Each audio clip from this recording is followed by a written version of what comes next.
V-Care Hair and Skin Clinic AFT Activated Follicular Transplant என்ற அதிநவீன procedure மூலம் பாதுகாப்பான ஹேர் டிரான்ஸ்பிளான்ட் செய்திட V-Careக்கு கால் பண்ணுங்க.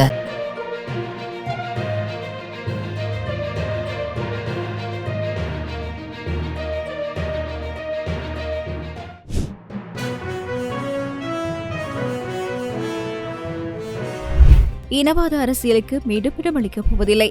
ஜனாதிபதியின் கொள்கை பிரகடன உரை. புதிய நாடாளுமன்றம். 4 முக்கிய நியமனங்கள். குற்றப்புலனாய்வு திணைக்களத்தில் முன்னிலையாகியுள்ள முன்னாள் அமைச்சர்கள். வடக்கில் விடுவிக்கப்பட்ட ராணுவ முகாம். அனுரவை எச்சரிக்கும் நாமல். மதுபான உரிமம் வழங்கிய குற்றச்சாட்டு. ரணிலுக்கு எதிராக உயர்நீதிமன்றில் மனு தாக்கல். மிருக காட்சி சாலைக்கு 70 விலங்குகளை பரிசளித்த ரஷ்ய ஜனாதிபதி. இனவாத அரசியலுக்கு மீண்டும் இடமளிக்கப் போவதில்லை என ஜனாதிபதி அனுரகுமார திசாநாயக்க நாடாளுமன்றத்தில் இன்று தெரிவித்துள்ளார். அரசாங்கத்தின் கொள்கை பிரகடனத்தை முன்வைத்து உரையாற்றும் போது அவர் இதனை குறிப்பிட்டுள்ளார். இதன்படி இன்று முற்பகல் 11:30 அளவில் ஜனாதிபதி அரசாங்கத்தின் கொள்கை பிரகடனத்தை முன்வைத்தார். தொடர்ந்தும் தனது கொள்கையுரையில் மக்களுக்கு நாட்டின் நீதித்துறை மீது அவநம்பிக்கை ஏற்பட்டுள்ளது. நீதித்துறை மீதான மக்களின் நம்பிக்கை கட்டியெழுப்பப்படும். இதற்காக யாரையும் பழிவாங்கும் எண்ணம் இல்லாமல் அனைவரும் சுதந்திரமாக செயற்படும் வகையில் நீதித்துறையில் மாற்றங்கள் ஏற்படுத்தப்படும். நாட்டில் யாரும் நீதிக்கு மேன்மையானவர்களாக இருக்க மாட்டார்கள். நாட்டின் அரசு சேவை தொடர்பாக மக்கள் அதிருப்தியில் உள்ளார்கள். தற்போதைய அரசாங்கமே அதிகப்படியான அரசு சேவையாளர்களின் ஆதரவை பெற்ற அரசாங்கமாகும். அந்த வகையில் திருப்திகரமான அரசு சேவை துறையை கட்டியெழுப்ப நடவடிக்கை எடுக்கப்படும். மக்கள் மத்தியில் நாடாளுமன்றம் தமது கீர்த்தியை இழந்திருந்தது. மக்கள் பெரும்பான்மையான ஆணையை வழங்கிய அரசாங்கம் என்ற அடிப்படையில் நாடாளுமன்றத்தின் கௌரவத்தை பேணுவது முதலாவது கடமையாகும். பொருளாதார நன்மைகள் மக்களிடையே நியாயமான முறையில் விநியோகிக்கப்பட வேண்டும். இதற்காக சந்தை ஏகபோகங்கள் இல்லாதொழிக்கப்படும். விவசாயம் எமது முதன்மையான பொருளாதார துறையாக மாற்றப்படும். இதற்கான சலுகைகள் அதிகரிக்கப்படும். நாட்டை ஏற்றுமதி பொருளாதாரத்தை நோக்கி நகர்த்த நடவடிக்கை எடுக்கப்படும். சர்வதேச நாணய நிதியத்தின் விரிவாக்கப்பட்ட நிதி வசதி தொடர்பான 3வது பணிப்பாளர் மட்ட உடன்படிக்கையை சனிக்கிழமைக்குள் கைச்சாத்திட அரசாங்கம் எதிர்பார்ப்பதாக ஜனாதிபதி அனுரகுமார திசாநாயக்க தெரிவித்துள்ளார். தேசிய மக்கள் சக்தியின் எம்பிகளான கலாநிதி முகமது ரிஸ்வின் சாலி மற்றும் ஹேமாலி வீரசேகர ஆகியோர் இலங்கையின் 10வது நாடாளுமன்றத்தின் முக்கிய பொறுப்புகளுக்கு நியமிக்கப்பட்டுள்ளனர். அதன்படி தேசிய மக்கள் சக்தியின் கொழும்பு மாவட்ட நாடாளுமன்ற உறுப்பினர் முகமது ரிஸ்வின் சாலி பிரதி சபாநாயகராக நியமிக்கப்பட்டுள்ளார். அவரின் பெயர் அரசாங்க பேச்சாளர் அமைச்சர் நலிந்த ஜெயதிசவினால் முன்மொழியப்பட்டது மற்றும் அமைச்சர் சரோஜா போல்ராஜால் ஆதரிக்கப்பட்டது. இதேவேளை குழுக்களின் பிரதி தலைவராக தேசிய மக்கள் சக்தியின் நாடாளுமன்ற உறுப்பினர் ஹேமாலி வீரசேகர நியமிக்கப்பட்டுள்ளார். கம்பஹா மாவட்ட நாடாளுமன்ற உறுப்பினர் ஹேமாலி வீரசேகரவின் பெயரை அமைச்சர் சுனில் அந்துண்டித்தி முன்மொழிந்தார். இலங்கையின் 10வது நாடாளுமன்றத்தின் எதிர்க்கட்சித் தலைவராக ஐக்கிய மக்கள் சக்தியின் தலைவர் சஜித் பிரேமதாச சபையின் சபாநாயகரால் அங்கீகரிக்கப்பட்டுள்ளார். புதிய நாடாளுமன்றத்தின் ஆரம்ப அமர்வு ஆரம்பமான நிலையில் இலங்கையின் 10வது நாடாளுமன்றத்தின் சபாநாயகராக தேசிய மக்கள் சக்தியின் நாடாளுமன்ற உறுப்பினர் அசோக சபுமல் ரன்வல நியமிக்கப்பட்டுள்ளார். முன்னாள் அமைச்சர்களான பிரசன்ன ரணதுங்க மற்றும் ரமேஷ் பத்ரனா ஆகியோர் குற்றப்புலனாய்வு திணைக்களத்தில் முன்னிலையாகியுள்ளனர். அரசு வைத்தியசாலைக்கு தரமற்ற மருந்துகள் விநியோகிக்கப்பட்டமை தொடர்பில் வாக்குமூலம் வழங்குவதற்காக அவர்கள் இன்று முற்பகல் 10 மணி அளவில் குற்றப்புலனாய்வு திணைக்களத்துக்கு அழைக்கப்பட்டிருந்தனர்.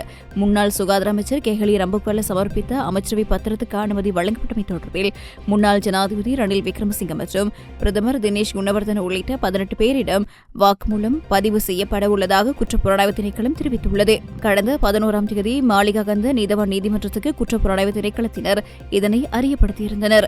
இந்த நிலையில் முன்னாள் அமைச்சர்களான ரமேஷ் பத்ரன மற்றும் பிரசன்ன ரணதுங்க ஆகியோர் குற்றப்புலனாய்வு திணைக்களத்தில் முன்னிலையாகியுள்ளனர். ராணுவ முகாம்களை விடுவிப்பதில் வடமாகாணமாக இருந்தாலும் தென் மாகாணமாக இருந்தாலும் தேசிய பாதுகாப்பு பேணப்படுவது மிகவும் முக்கியமானது என நாமல் ராஜபக்ஷ தெரிவித்துள்ளார். வடக்கில் ராணுவ முகாம் ஒன்று விடுவிக்கப்பட்டமை குறித்து நேற்று தனது எக்ஸ் பக்கத்தில் இட்ட பதிவிலேயே அவர் இவ்வாறு தெரிவித்துள்ளார். இங்கு அவர் மேலும் தெரிவிக்கையில் வடக்கின் ராணுவ முகாம் ஒன்று விடுவிக்கப்பட்டுள்ளதாகவும் பொதுமக்களுக்கு காணிகளை வழங்குவதற்காக இன்னும் பல ராணுவ முகாம்கள் எதிர்வரும் மாதங்களில் விடுவிக்கப்பட உள்ளதாகவும் தகவல்கள் தெரிவிக்கின்றன. பாதுகாப்பு தரப்பினருடன் கலந்தாலோசித்து காணிகளை விடுவிப்பது பிரச்சனையல்ல என்றாலும் தேசிய பாதுகாப்பில் சமரசம் செய்யும் வகையில் அதனை செய்யக்கூடாது. 30 வருடகால பயங்கரவாதத்தை எதிர்த்து போராடிய இலங்கை இன்று ஆயிரக்கணக்கான உயிர்களை பலி கொடுத்து சுதந்திரத்தை அனுபவிக்கிறது. எனவே வடமாகாணமாக இருந்தாலும் தென் மாகாணமாக இருந்தாலும் தேசிய பாதுகாப்பு பேணப்படுவது மிகவும் முக்கியமானது என அவர் தெரிவித்துள்ளார். இதேவேளை யாழ் வடமராட்சி கட்கோவளம் பகுதியில் தனியார் காணியில் அமைந்துள்ள ராணுவ முகாமிலிருந்து ராணுவத்தினரை உடனடியாக வெளியேறுமாறு ராணுவ தலைமையகத்தால் உத்தரவிடப்பட்டுள்ளது.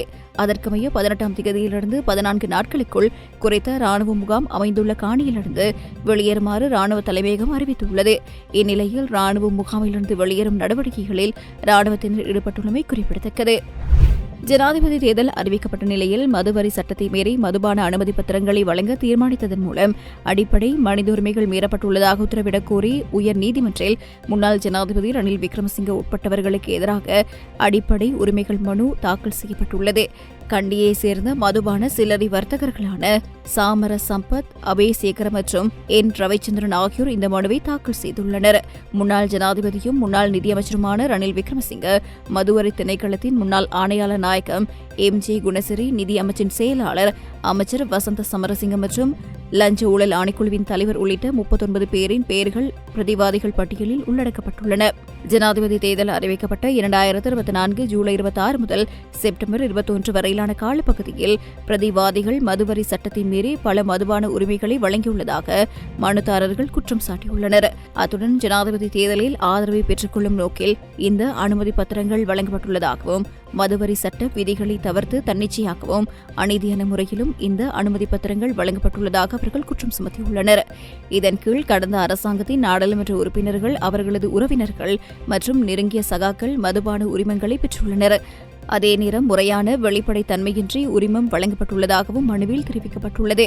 இதேவேளை பொது சட்ட நடைமுறையின்படி அரசாங்கத்துக்கு குறித்த மதுபான அனுமதி பத்திரம் வழங்கும் நடவடிக்கையின் போது ஒருவரிடமிருந்து 15 மில்லியன் ரூபாய் வருமானம் கிடைத்துள்ளது.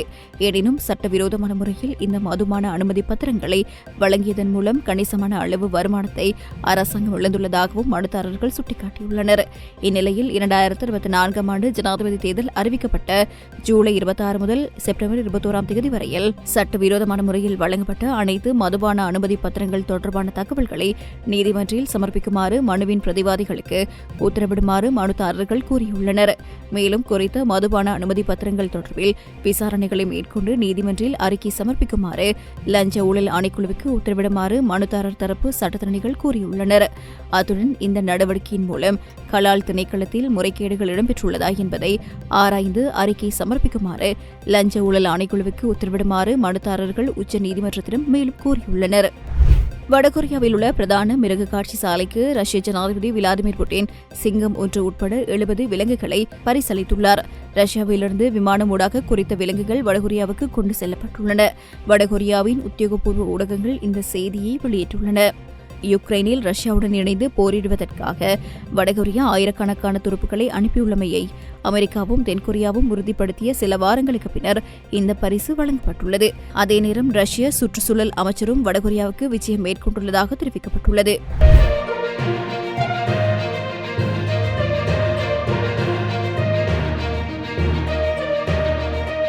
V-Care Hair and Skin Clinic AFT Activated Follicular Transplant என்ற அதிநவீன ப்ரொசீஜர் மூலம் பாதுகாப்பான ஹேர் டிரான்ஸ்பிளான்ட் செய்திட V-Careக்கு கால் பண்ணுங்க.